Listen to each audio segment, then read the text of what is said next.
haykının tamamıyla alındığına biz inanmış olarız. Bəzən deyirik ki, Xocalı soyqırımının əvəzi çıxırır.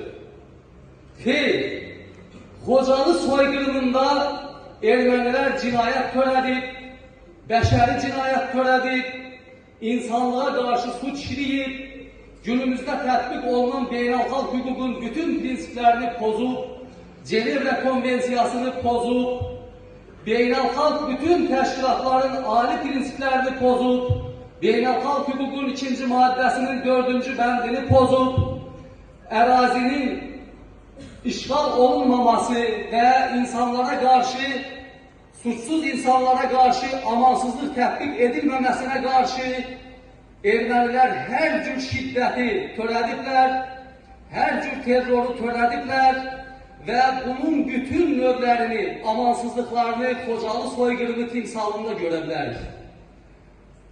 Əziz tədbir iştirakçıları, Xocalı soyqırımında təsəvvür edin ki, elə amansız, elə dəhşətli, elə bəşəri cinayətlər törədilib ki, bu cinayətkarlar cəzalandırılmasa, inanın ki, növbəti dəfə bunun təkrarını biz görə biləcəyik. Ona görə ki, Xocalı soyqırımı ermənilərin tarix boyu cəzalandırılmamasının yol açdığı bir soyqırımdır.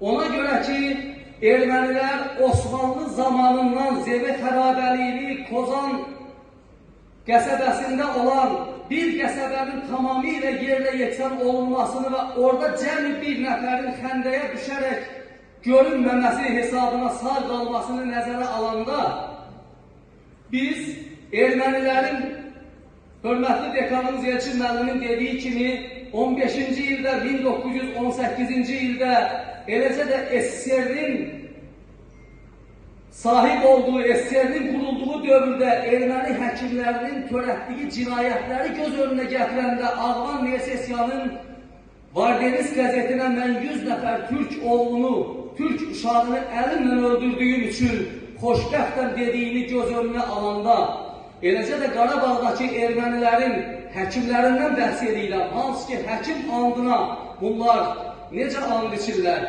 İnsanların qanını içməyə mi and içirlər, yoxsa insanları xilas eləməyə mi and içirlər? Erməni xislətinə görə bunlar qan içməyə and içirlər əslində. Ona görə ki, erməni mitomaniyası gerçəklərə dayanmayan sosiallaşma erməniləri bu şiddətə vadar elədiyi kimi elə özlərinin də axırına çıxacağına şübhəm yoxdur. Bəli, Xocalı soyqırımında 613 nəfər amansızcasına qətl edildi. Qətl edildikdən sonra üzvləri kəsildi. Bu insanlara beynəlxalq hüquq çərçivəsində